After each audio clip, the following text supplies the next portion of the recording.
A noite de outubro de Cassie na casa de sua amiga terminou com um desaparecimento repentino. Apenas 2 anos depois, os investigadores descobriram a terrível verdade que ninguém havia notado durante todo esse tempo.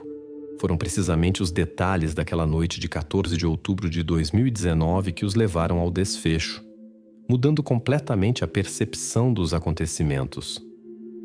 14 de outubro de 2019. O relógio marca 10 minutos após a meia-noite.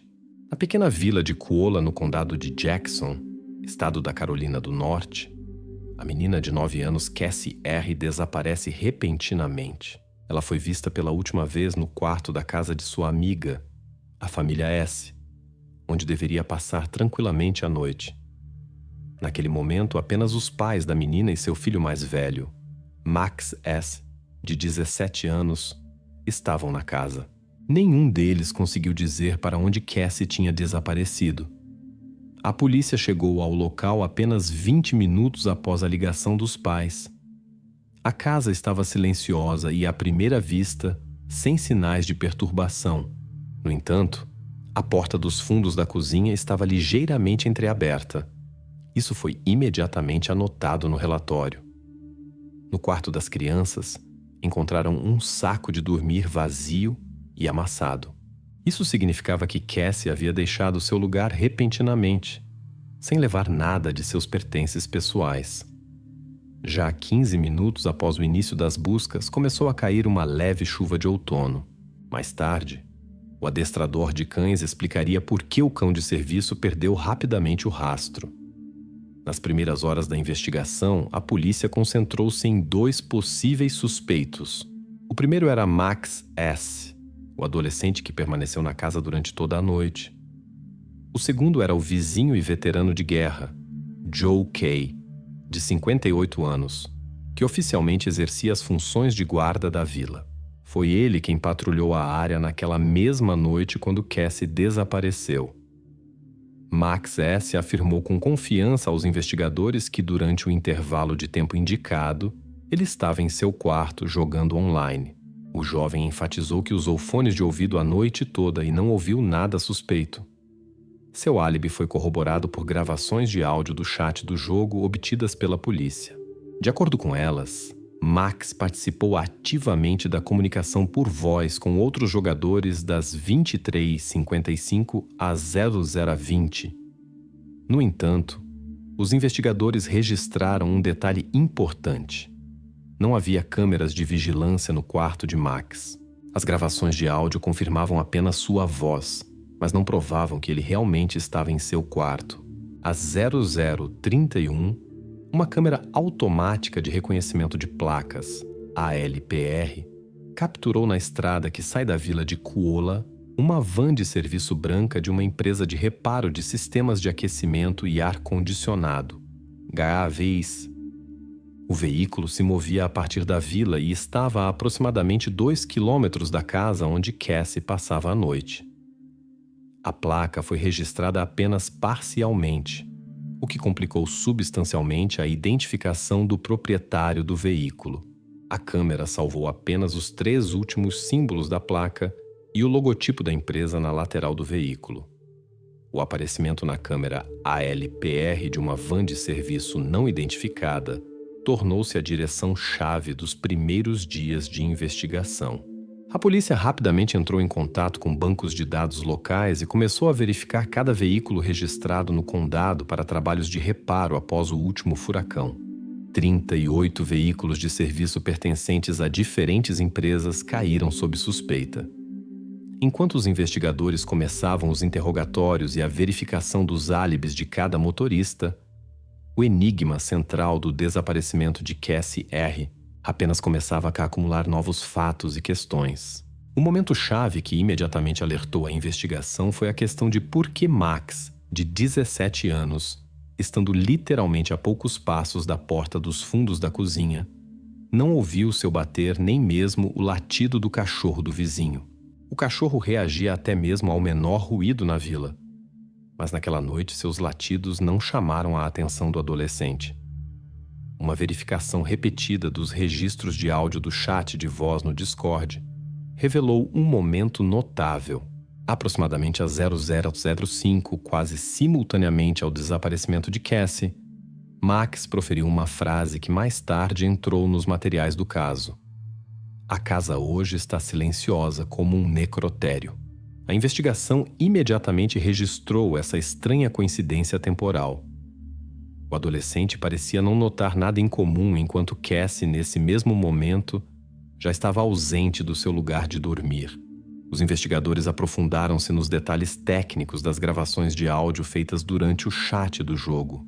O relatório oficial confirmou que Max realmente estava online, mas apontou para um detalhe importante.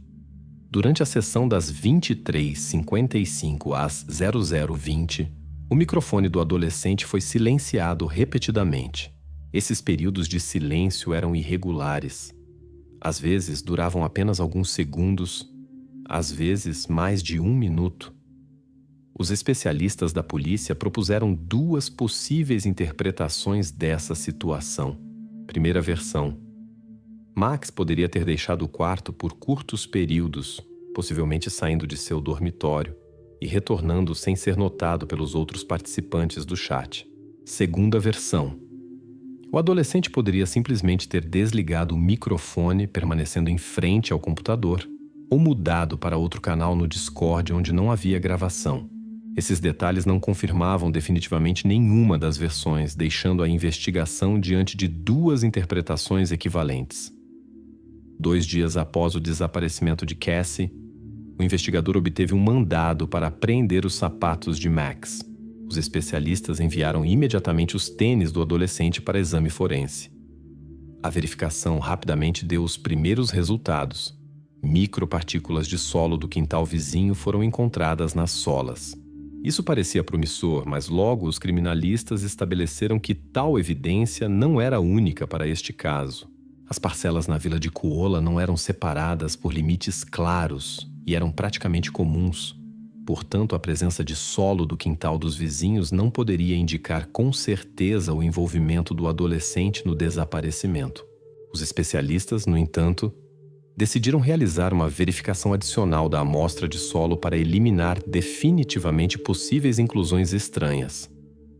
Esta verificação deu uma descoberta inesperada.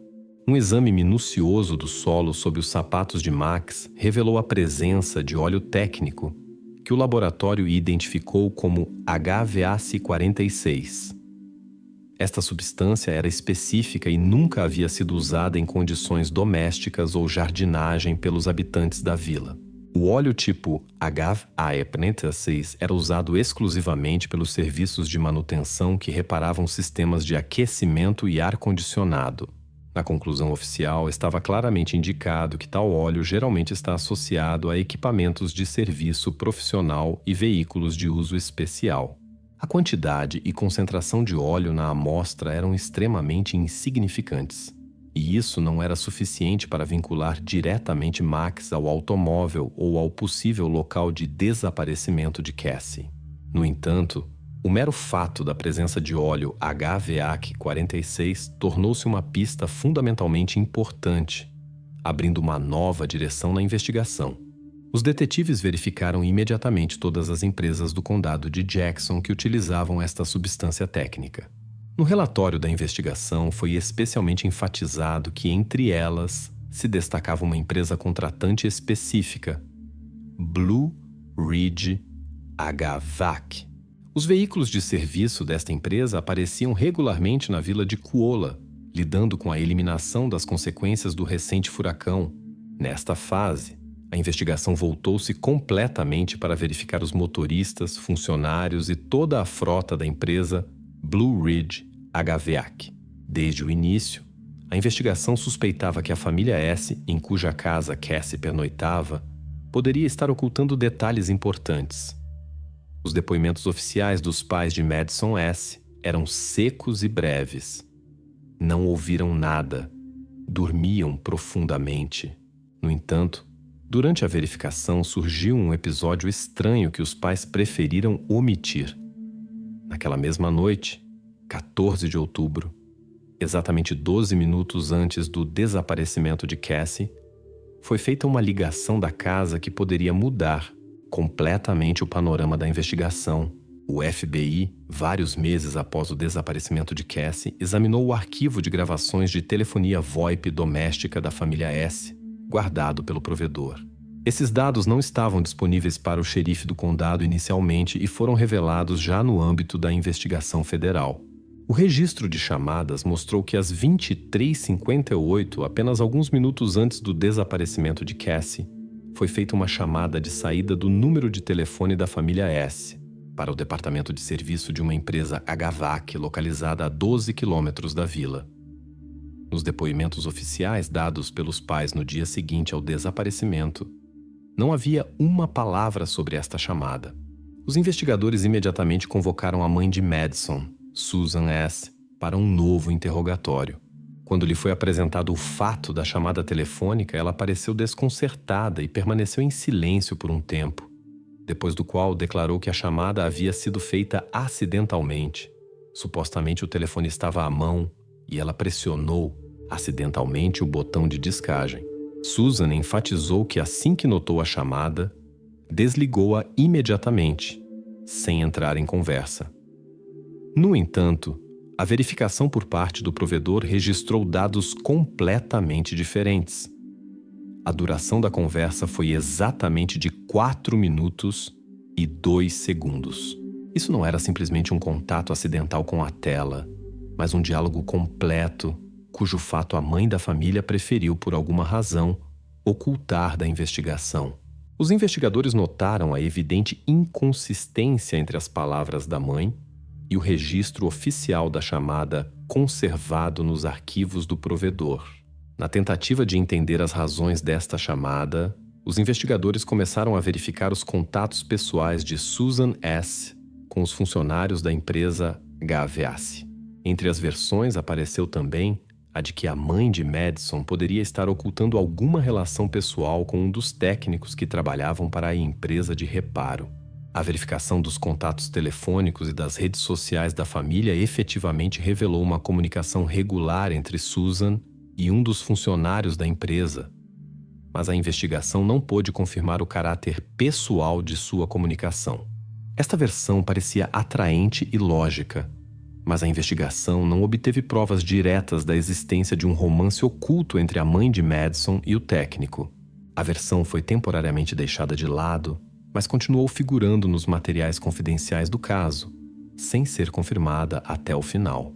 O FBI, após recuperar a gravação original da chamada do provedor, a decifrou com a ajuda de especialistas técnicos. O áudio estava fortemente danificado e a maior parte da conversa continuava indistinguível.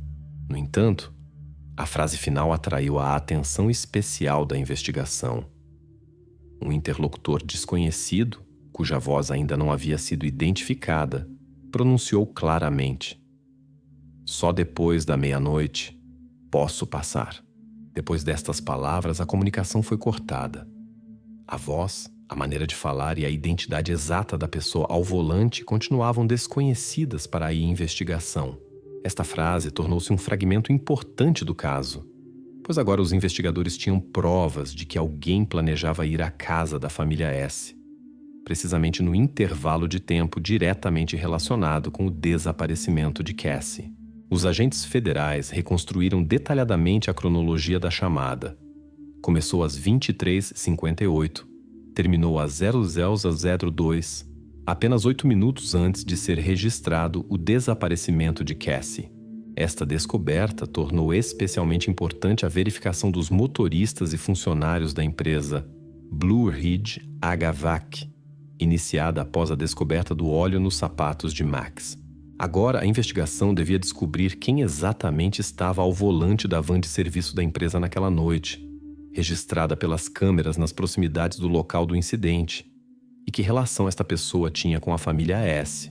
Quando a investigação começava a perder ritmo e a verificação dos funcionários da empresa Blue Ridge HVAC se estendia, apareceu inesperadamente uma nova testemunha no caso.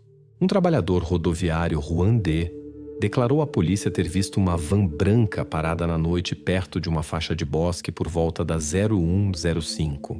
E embora inicialmente esta história tenha despertado um interesse cauteloso, logo ficou claro que precisamente seu testemunho poderia influenciar substancialmente toda a investigação. Inicialmente, os detetives receberam as palavras de Juan D. com reserva, já que as memórias das testemunhas, especialmente após algum tempo, frequentemente são distorcidas. No entanto, Juan apresentou aos policiais provas concretas de suas palavras. Um diário de trabalho de turno que mantinha segundo as instruções da empresa cada noite durante a colocação do pavimento. Neste documento, Juan indicou com precisão as coordenadas da instalação de um cone viário, junto ao qual parou o veículo suspeito A01-205. Verificaram-se as coordenadas. O cone indicado estava a apenas 14 metros do local de parada da van, perto do limite da faixa de bosque. A entrada do diário tornou-se essa confirmação documental que os investigadores necessitavam para confiar no testemunho de Juan. No primeiro interrogatório, Juan D. afirmou com segurança que notou um velho Dodge, de cor branca, que se aproximou e parou no acostamento. Os detetives registraram seu testemunho e o relacionaram imediatamente com os dados das câmeras rodoviárias automáticas, ALPR, instaladas na área da Vila de Kuala. Aqui surgiu a primeira inconsistência grave. As câmeras que haviam registrado a van branca às 00:31 da noite a identificaram como um Ford Transit pertencente à empresa HVAC.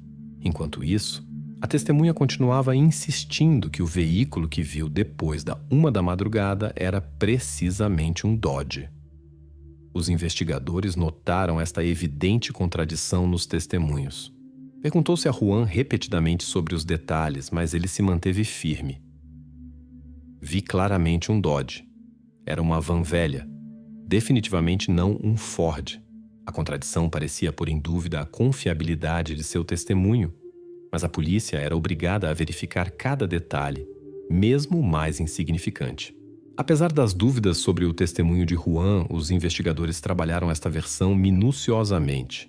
Passaram mais de uma semana verificando os proprietários de todos os velhos Dodge brancos registrados no condado de Jackson e nas áreas próximas da Carolina do Norte.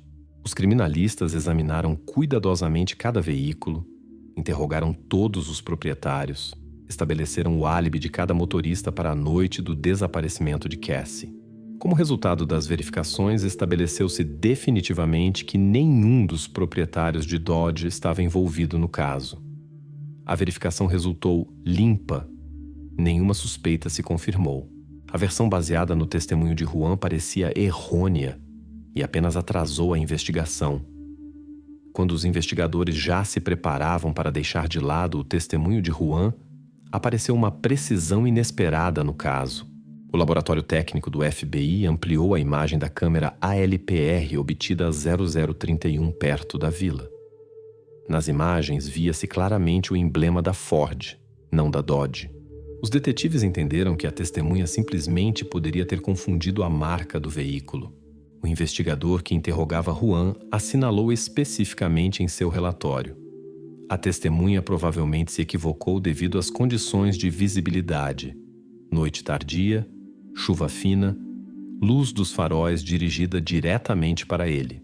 A confusão com a marca agora parecia explicável, embora tenha introduzido um atraso desnecessário na investigação. Mas o importante era outra coisa. O próprio fato do aparecimento de uma van branca perto da faixa de bosque no tempo indicado recebeu confirmação. E este detalhe se encaixava na cronologia da noite do desaparecimento de Cassie. Agora, os investigadores decidiram encerrar definitivamente a direção com o Dodge e voltar à versão inicial da investigação. A atenção da polícia voltou a concentrar-se completamente no Ford Transit, o veículo da empresa Blue Ridge HVAC. Esta van continuava sendo a única pista confiável que conectava todas as circunstâncias da noite do desaparecimento de Cassie. A investigação voltou às listas dos veículos de serviço da empresa e começou a verificar cada funcionário que poderia ter estado ao volante do Ford Transit naquela noite.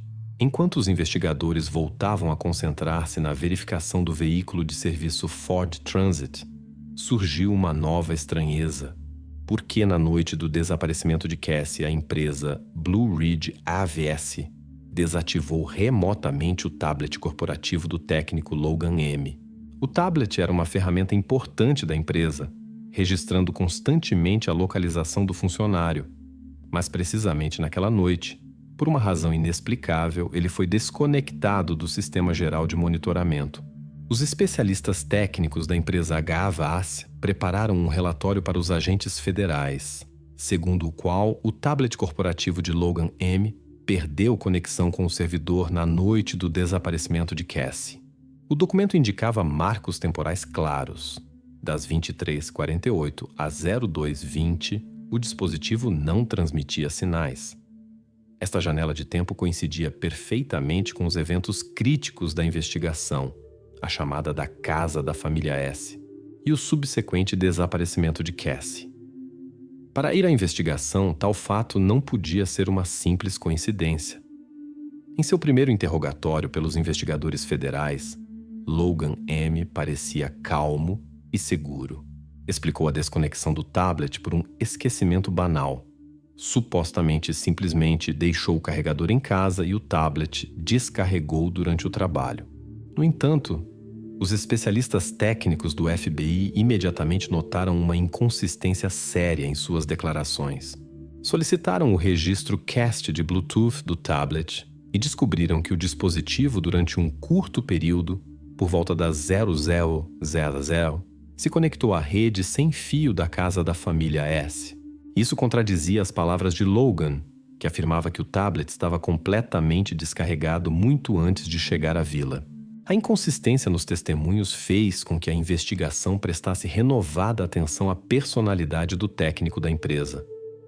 Os investigadores do FBI tentaram obter rapidamente dados precisos sobre os movimentos de Logan na noite do incidente.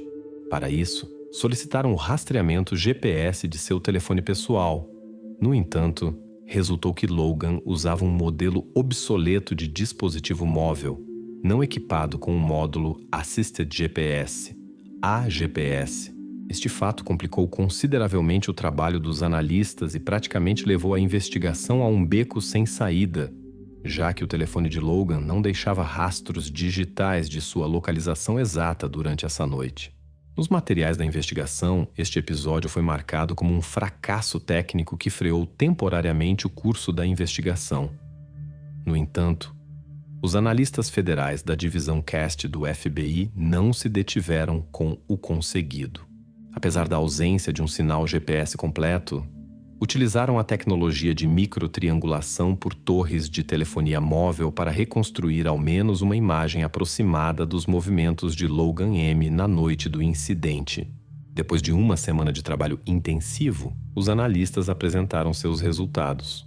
O relatório indicava que o telefone de Logan se registrou na zona de cobertura de uma torre celular localizada nas proximidades da vila de Kuola, exatamente às 0010, no momento em que se registrou o desaparecimento de Cassie. Assim, apesar de suas palavras de que o tablet estava desconectado e ele mesmo supostamente se encontrava em outro lugar, a perícia federal deixou claro que Logan estava na área de desaparecimento durante o intervalo de tempo indicado. Depois de receber os resultados da análise do CAST, a investigação federal tomou medidas decisivas. Imediatamente foi emitida uma ordem para apreender o veículo de serviço Ford Transit, utilizado por Logan M. A operação de apreensão foi preparada rapidamente, com um mínimo de publicidade, para evitar a perda de possíveis provas. A investigação agora devia examinar o veículo em todos os seus detalhes para obter confirmações ou refutações adicionais do envolvimento de Logan nos eventos daquela noite. Depois que os agentes federais apreenderam a van Ford Transit, utilizada por Logan M., os investigadores se depararam com um novo enigma. A empresa Blue Ridge HVAC, aparentemente exemplar e confiável, por alguma razão não registrou em seu diário oficial a saída da van número BR-12 na noite de 14 de outubro. E a contabilidade da empresa afirmava uma coisa, e a logística outra completamente diferente. E esta inconsistência atraiu imediatamente a atenção dos investigadores federais. A verificação de todos os diários de serviço da empresa rapidamente deu os primeiros resultados. Durante o exame dos diários de turnos, os investigadores notaram sinais evidentes de falsificação. As páginas do diário relacionadas com a noite de 14 de outubro haviam sido cuidadosamente corrigidas com corretivo branco, depois do qual se escreveram novos dados por cima. À primeira vista, as correções eram quase imperceptíveis, mas uma verificação detalhada utilizando um scanner ultravioleta especial do FBI revelou claramente a inscrição original. Van BR-12, saída às 20h10, motorista LM. Agora, a investigação havia obtido uma confirmação oficial de que Logan M. realmente havia saído naquela noite com o veículo de serviço, o que contradizia completamente a versão oficial inicial da empresa de que não houve saídas noturnas. O diretor da empresa, Blue Ridge HVAC, Mark Evans, foi convocado para dar explicações. Durante a conversa, imediatamente qualificou o ocorrido como um erro ordinário do despachante. No entanto, esta versão foi verificada e imediatamente desmoronou. Os investigadores federais descobriram que precisamente esse despachante do qual falava o diretor havia sido demitido apenas uma semana depois do desaparecimento de Cassie. Os documentos de demissão do funcionário pareciam suspeitamente apressados e superficiais. A versão do diretor começou a parecer uma tentativa de ocultar a verdadeira causa da confusão no diário. Esta sobreposição de falsidades deu aos investigadores federais razões para duvidar da sinceridade da direção da empresa e definiu uma direção completamente nova na investigação. Neste momento, o foco da investigação deslocou-se temporariamente para o próprio diretor da empresa, Mark Evans.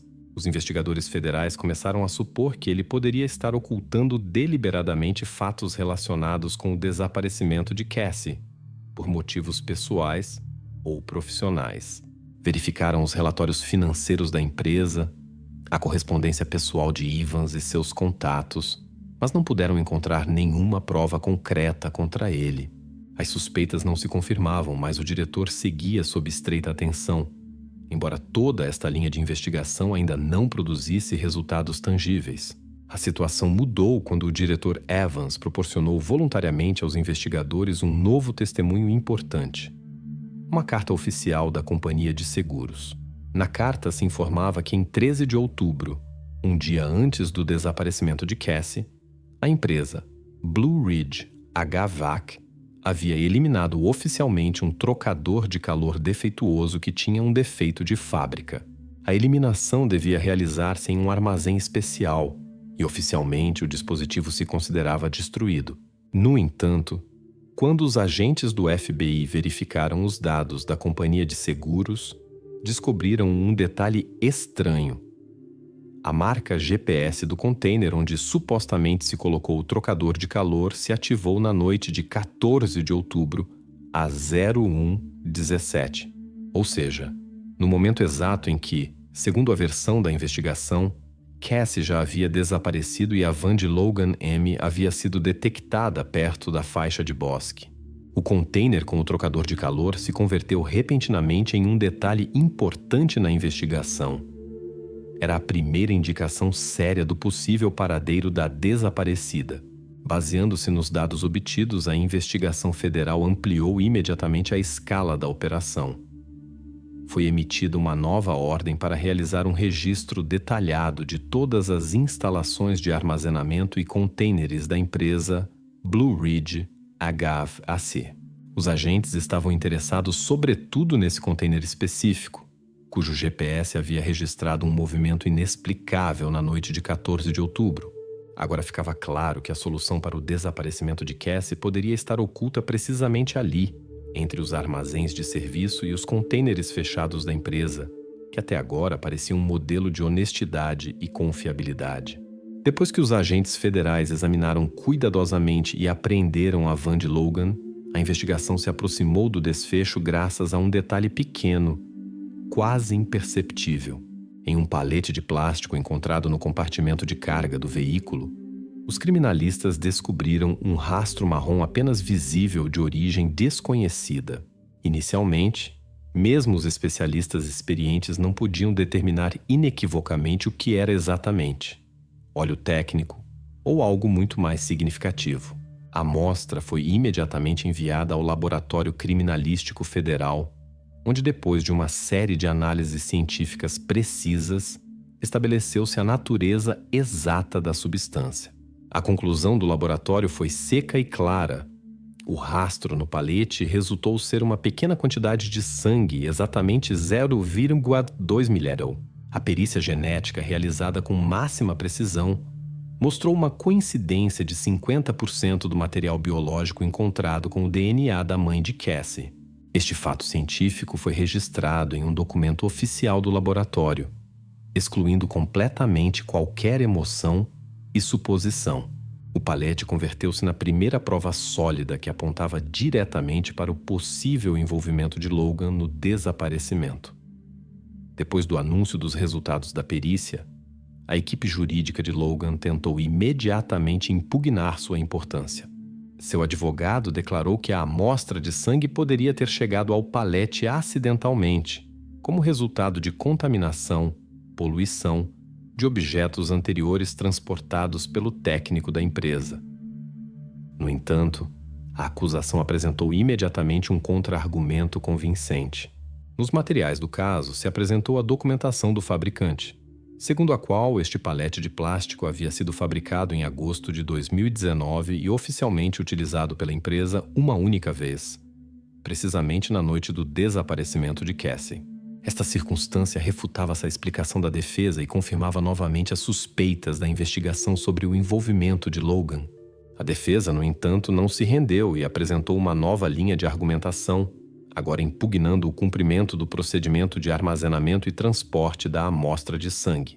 Segundo a declaração do advogado de Logan, a cadeia de custódia da amostra poderia ter sido rompida, já que o tubo com a amostra de material biológico foi enviado ao laboratório através do serviço postal FedEx e não foi entregue pessoalmente por um representante das forças da ordem. Esta circunstância gerou uma dúvida temporária sobre a legitimidade mesma da prova e atrasou o processo judicial vários dias.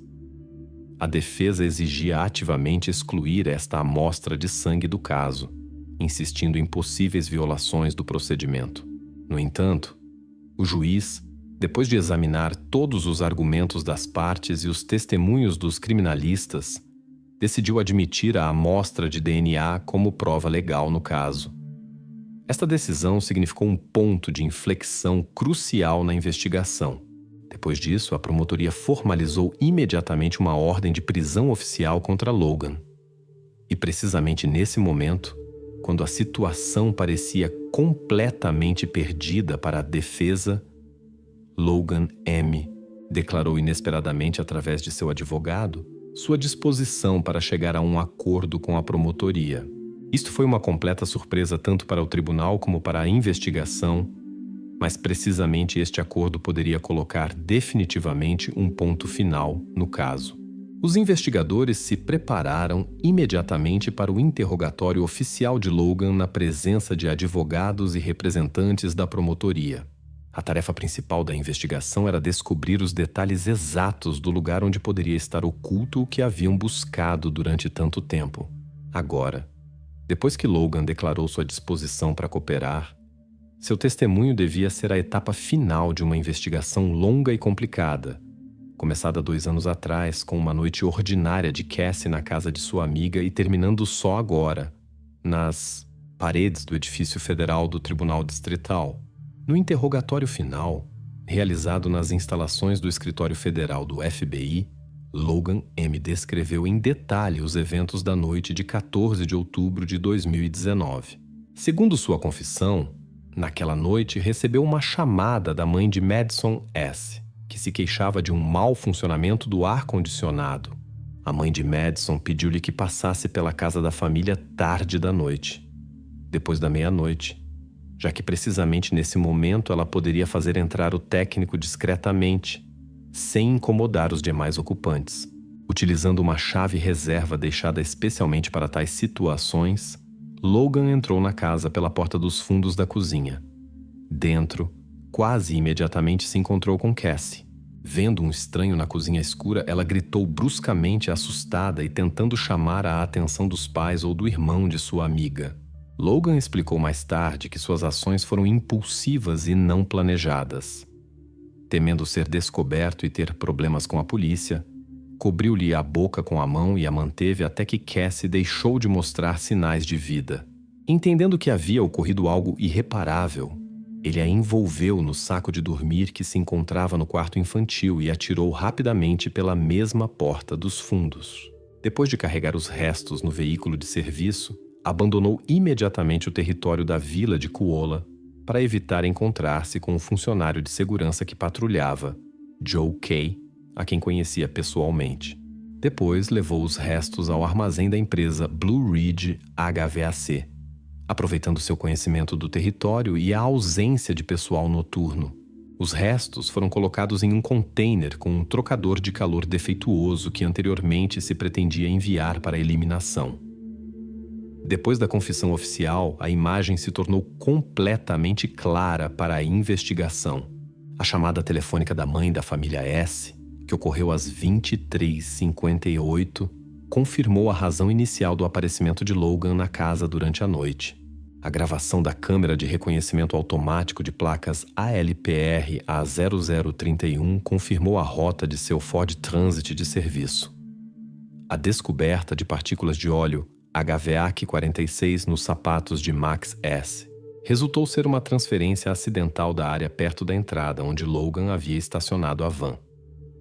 A marca GPS do container da empresa, ativada a 01117, converteu-se em uma indicação direta do lugar de ocultação dos restos. E, finalmente, o rastro marrom encontrado no palete de plástico confirmou definitivamente a conexão de Logan com o crime. A análise de laboratório do sangue mostrou uma coincidência do material biológico em 50% com o DNA da mãe de Cassie. O conjunto de todos estes detalhes excluía coincidências e erros. Assim, o que no princípio parecia um conjunto de fatos não relacionados, transformou-se em uma cadeia contínua e irrefutável de provas e indícios que permitiram aos investigadores federais resolver completamente este complexo caso que durou 2 anos. A etapa final da investigação ocorreu no território do complexo de armazenamento da empresa contratante. Seguindo as indicações de Logan, os investigadores chegaram ao container adequado. O agente federal abriu o cadeado maciço com um corta-parafusos pesado. Um forte clique metálico ressoou no silêncio absoluto. A porta do container se entreabriu lentamente e imediatamente se difundiu ao redor um característico odor acre. Todos os presentes ficaram paralisados por um segundo. Logan M., que se encontrava ali mesmo algemado e rodeado de funcionários do Serviço Federal, olhava constantemente para baixo, sem pronunciar uma única palavra. Em 5 de maio de 2022, celebrou-se a audiência final do Tribunal Federal da cidade de Charlotte sobre o caso do desaparecimento de Cassie R., de 9 anos. O juiz leu a decisão final. Logan M. foi declarado culpado de todas as acusações e condenado à prisão perpétua, sem possibilidade de indulto.